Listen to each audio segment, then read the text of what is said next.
Happy Monday, and welcome back to another exciting episode of the Rocketeer Minute, where, well, previously each and every day we've been going over 1 minute of probably the greatest adventure movie Walt Disney's ever made, the 1991 Joe Johnston directed feature, The Rocketeer. I'm one of your hosts, Jim O'Kane of TVDads.com.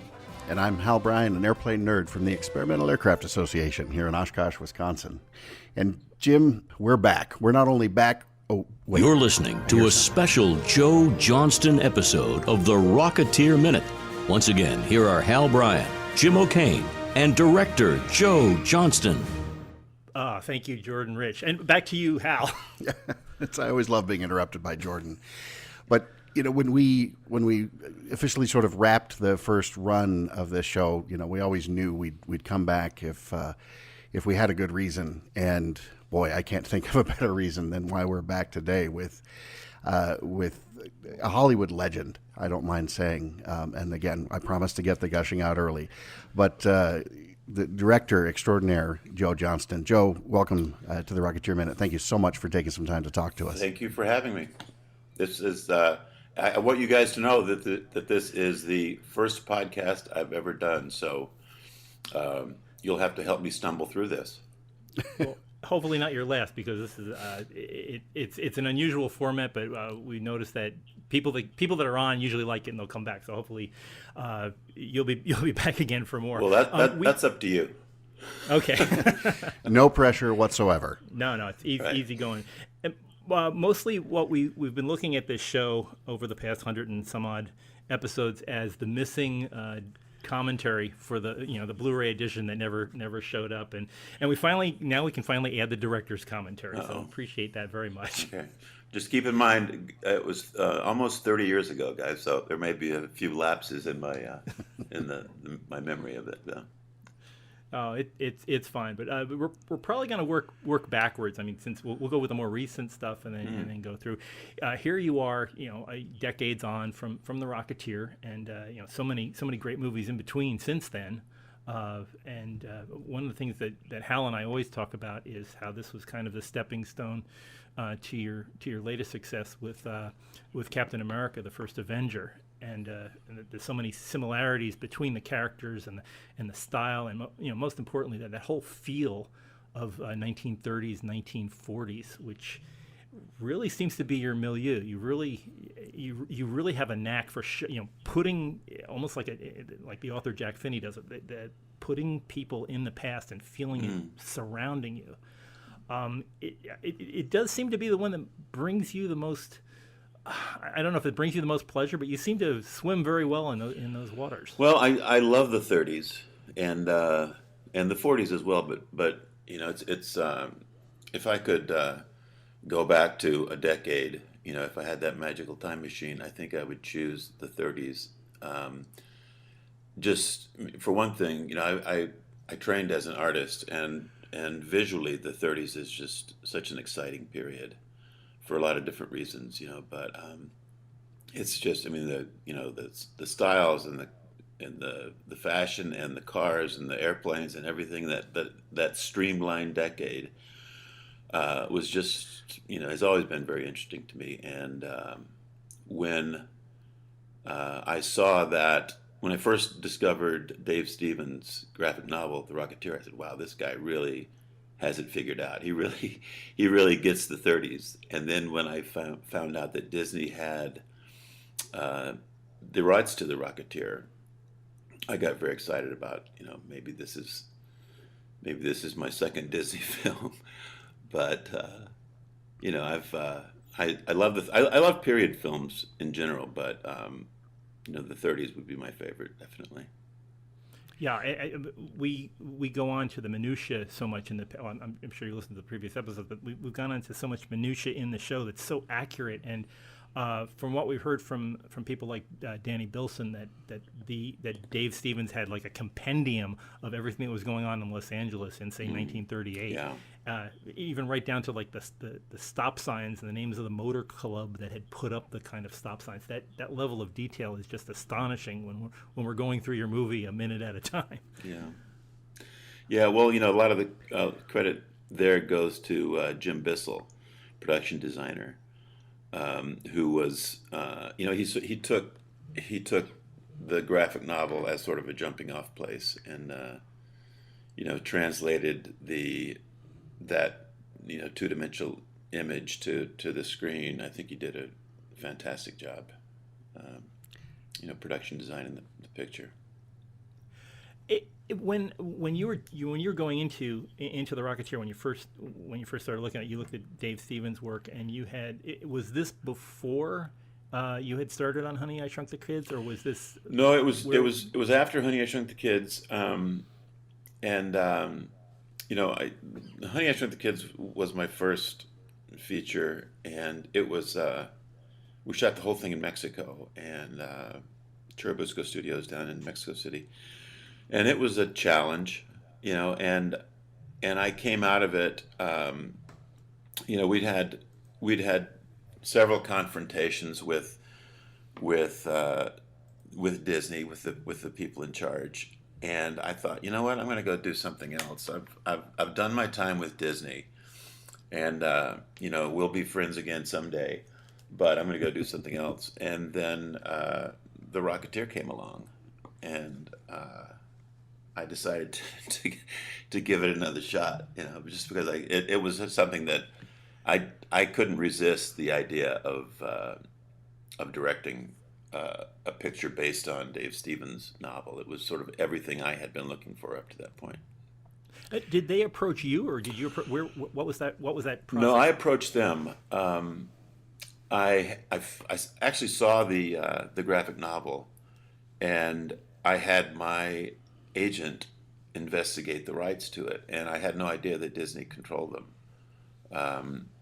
So it was sort of a matter of, how how bad do I want this? Do I want to go in and make the pitch that I'm the guy to do it? Which I did, and the relationships between studio heads and directors are always they can always be a little contentious at times, but we ended up all being friends, and I've worked for Disney a couple of times since then. So of course, there's a regime change every 7 years, so you get all new people in there. But yeah, I've had a good time at Disney. I've had a lot of fun there.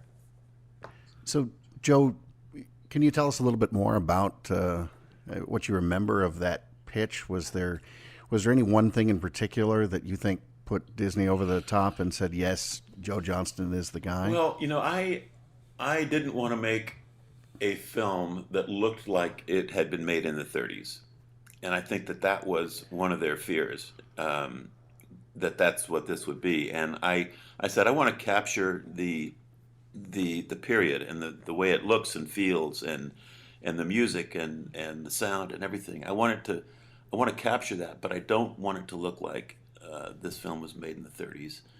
And I told them that I wanted it to look like the impression I wanted was that this is sort of a hand-tinted postcard of Los Angeles in the 30s, with these very warm, inviting tones, and I want you to feel. The color was as important to me as anything else, any other aspect of the production, and I just wanted it to be very inviting, and there's no question it's nostalgic.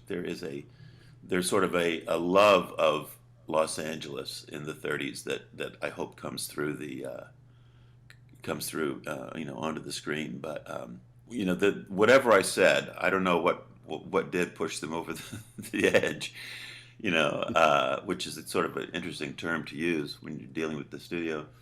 But they did eventually decide that that I would be the guy to do it. And then we're off to the races. It used to be a lot easier to get a film made, because you'd have a couple of meetings with the studio, and they say, "Yeah, let's go make the movie," and you're off to the races. And now it's like, there's pitches and meetings, and it seems to go on forever. But so I sort of long for the old days when everybody just said, "Yeah, let's go, let's do it." What was that time frame like when you went in and made the pitch? How long before they told you, or did you have a good feeling at the end of that first meeting? I did, and Honey, I Shrunk the Kids was a big success financially. It cost 18 million to make, and it grossed, I think, something like 136 domestic. So that, I think, probably more than anything, that helped my pitch. Which did you have sorry to interrupt. No. Did you have any assistance from folks at Silver Screen Partners, because they were bankrolling Honey, I Shrunk the Kids, and I know they later added in money for Rocketeer. So I didn't know if you had assistance on their side. I don't know if we did or not. That whole aspect of it is sort of above my pay grade. I don't get involved in. In fact, I don't really even want to know what things cost, because sometimes that influences you, in the choices you make while you're shooting the film. So, I prefer not to know. I don't want to be influenced. I don't want to know if something's too expensive to have. You did one of the things that is really remarkable about this movie is the amount of practical effects that you used while you were doing it, and you came out of Lucasfilms, which was very digitally oriented. They did use practical, but the push for digital using CGI, I'm always amazed at how much you relied on real stunt pilots and real aircraft and things like that, and real live stunts going on. Was that a conscious decision, or was it a No, it was a necessity. You have to remember that this was long before the days of CG animation. There was in 1990, 91, there was just the beginning of things that you could do digitally on the screen, and they were very expensive. So we had to rely on the real planes and the real stunt action and everything. I don't think there's any CG of any kind in the film. I wish there was a couple of places where we really could have used it. I won't tell you what they are, because you'll go back and look at the film and say, "Oh wow, if only they." What was he thinking? Yeah. Hey, having spent 110, 112 some episodes, sort of lovingly going through this movie minute by minute, I'm hard pressed to think of anything you might say that would make us go back and sort of raise an eyebrow or frown a little bit. But I'm glad that you haven't.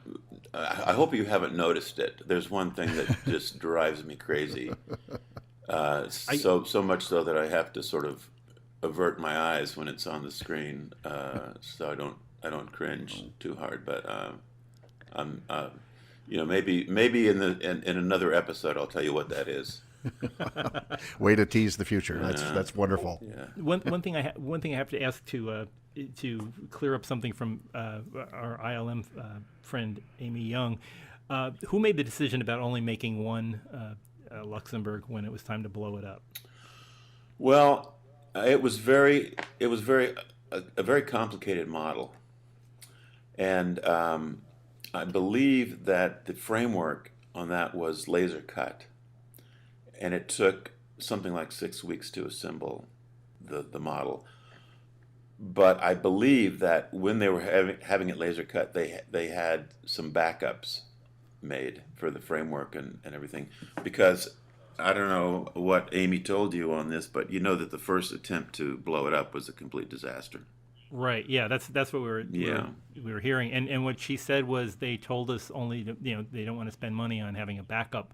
And I just didn't know who was it that made that call. I'm assuming that the Disney money folks said, well, you don't really need that. But yeah, I don't know. Again, that was something that, since it did involve money, I didn't really want to know what it was. But it would have been a smart move. And I think that actually somebody in the model shop did decide, hey, let's, since we're cranking these things out, let's have them make an extra set. But it was the assembly that took so long on the thing.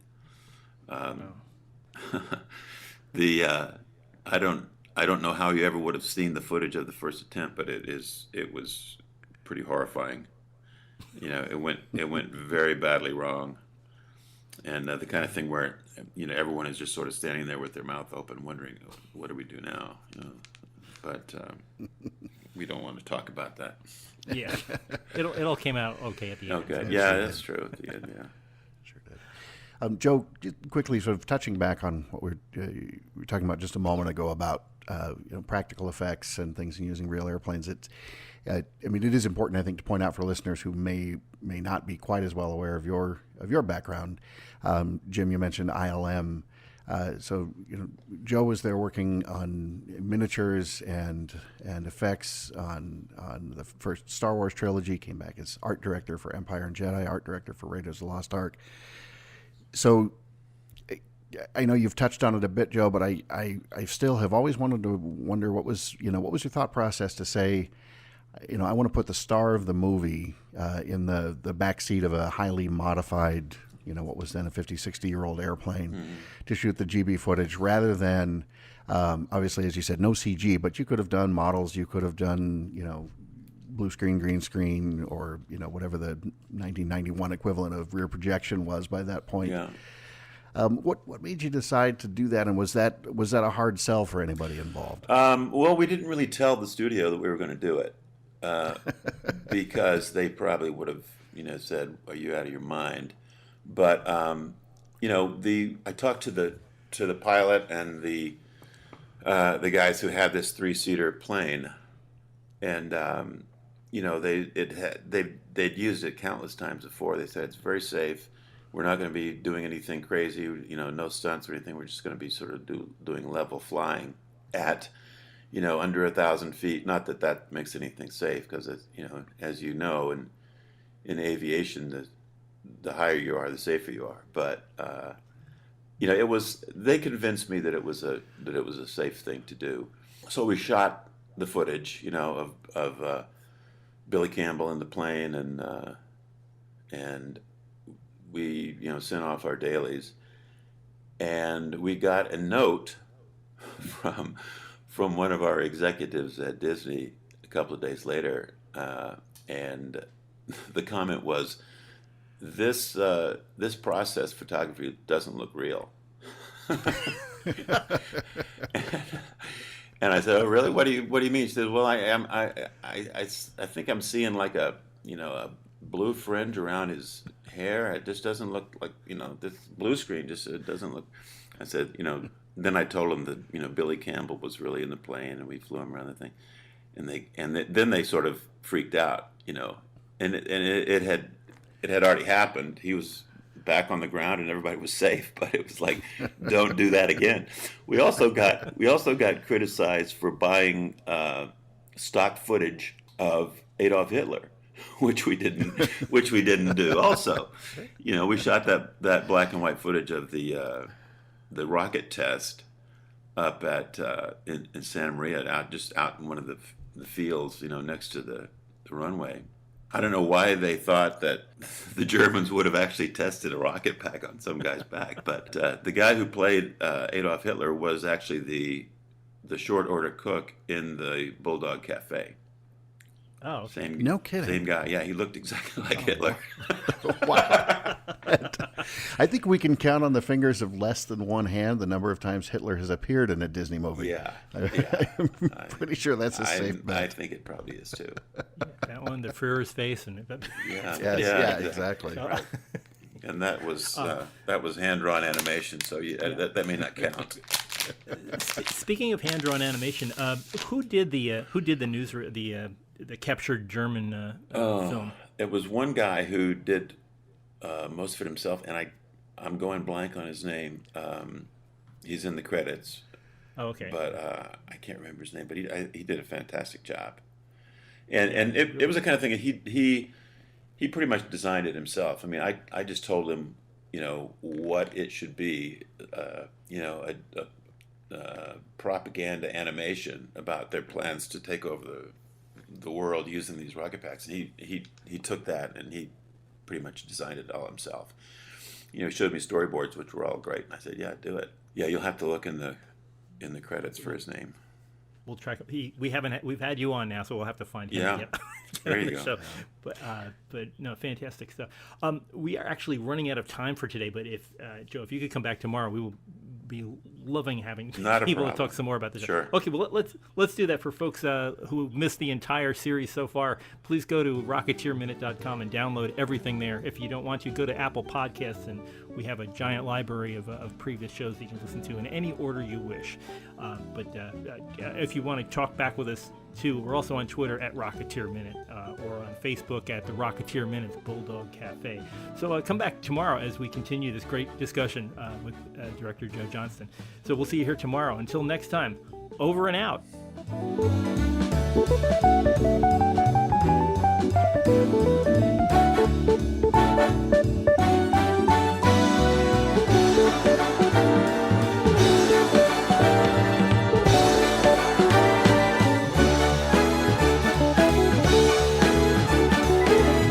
Go get him, kid.